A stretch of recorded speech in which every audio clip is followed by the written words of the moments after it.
You know, physics loves perfection. We talk about flawless crystals, ideal gases, perfectly smooth surfaces. But reality isn't like that at all. It's messy, it's full of defects and impurities. So what happens when our perfect theories run headfirst into an imperfect universe? Well, today we're going to explore a new theory that actually embraces the mess. Here's the plan. First, we're going to dive into that classic conflict between the perfect models of physics and the real world. Then we'll see exactly where some of our best theories start to break down. After that, we'll introduce a really clever fix, what I'm calling a messiness parameter. We'll unpack why this new approach is so powerful, and finally, we'll ask what it all means for our understanding of reality itself.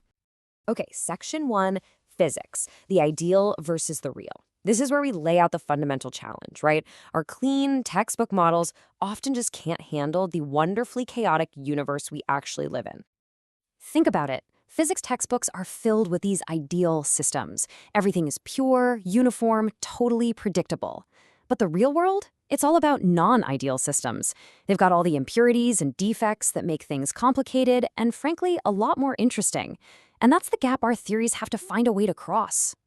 So, on to section 2, when good theories break down.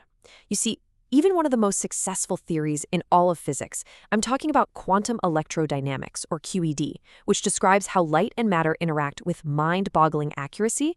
Even QED hits a wall when it's faced with these messy systems. The problem isn't the theory itself, but how deep we can actually push it.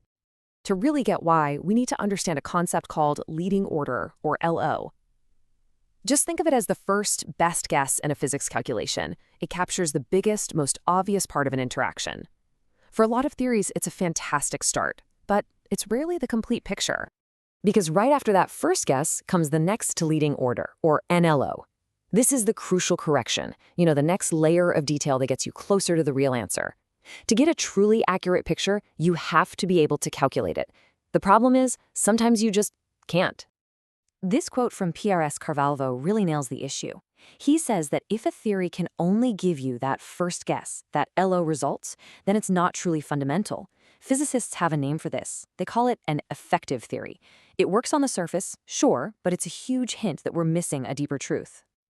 So here's how it plays out. You take one of these effective theories and you calculate the leading order, that first guess. No problem, works great. But the moment you try to zoom in for more detail, the moment you try to calculate that next to leading order correction, the whole thing just breaks. The math completely falls apart. Which brings us to section 3, and this is where things get really interesting. Introducing the messiness parameter. This is the breakthrough. A new approach called Non-ideal Quantum Electrodynamics, or NIQED, that proposes a simple but really profound way to account for all of reality's little imperfections. In the standard, perfect world of QED, there's this sort of hidden assumption. We can think of it as a parameter, let's just call it A, that is always locked to the value of 1. And that 1 represents perfection. The NIQED framework makes one profound change. It unlocks A. It allows it to be something other than 1. And this simple tweak, well, this is everything. It's what finally lets the theory acknowledge and describe the messy, non-ideal systems that make up our actual reality. So this A parameter becomes a kind of master variable. It's a single number that neatly bundles up all of a system's messy properties, every impurity, every defect, the whole shebang. Think of it like a dial that lets us tune our theory from the perfect world of textbooks to the complex world of reality. And turning this dial has very real physical consequences. If A is greater than 1, interactions in the system actually get stronger. If it's less than 1, they get weaker. And as you tune A closer and closer back to 1, the theory just smoothly transitions right back into the standard, ideal model we started with. All right, let's move on to section 4, seeing beyond the first guess. This is all about why NIQED isn't just another temporary fix and what its unique power actually lets physicists do. The true power of NIQED, its secret sauce, comes down to one crucial property. It's renormalizable.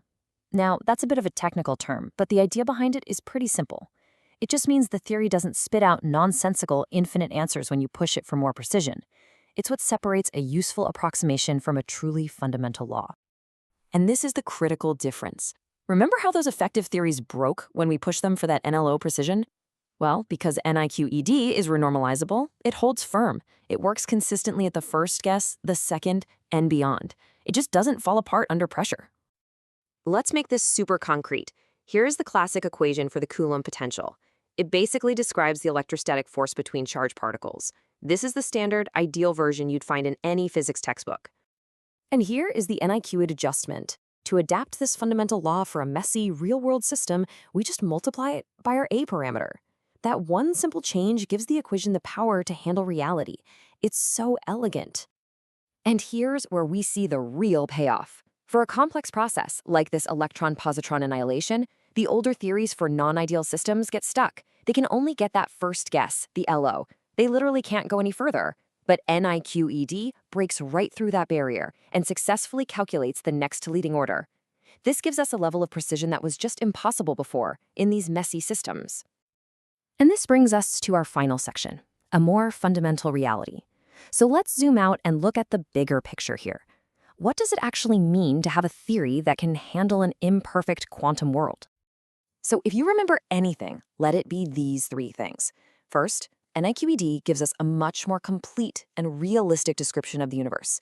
Second, it does this using that beautifully simple A parameter to account for all the real-world messiness. And third, because it's renormalizable, it's not just a patch, it's a truly fundamental theory. This final quote, I think, gets right to the heart of it. The theory reveals a deep interplay between non-ideal properties and fluctuations. What that means is, the large-scale messiness we can see and touch in materials is fundamentally connected to the tiny, jittery quantum fluctuations of the universe itself. So you see, this isn't just about a new set of equations. It's a real conceptual shift. It's a step toward a physics that can describe the world not as we wish it was in a textbook, but as it actually is, imperfections and all. And that leaves us with a final question to chew on. Now that we have tools to model imperfection at the most fundamental level of reality, what other perfect scientific laws are just sitting there, waiting for their own reality check?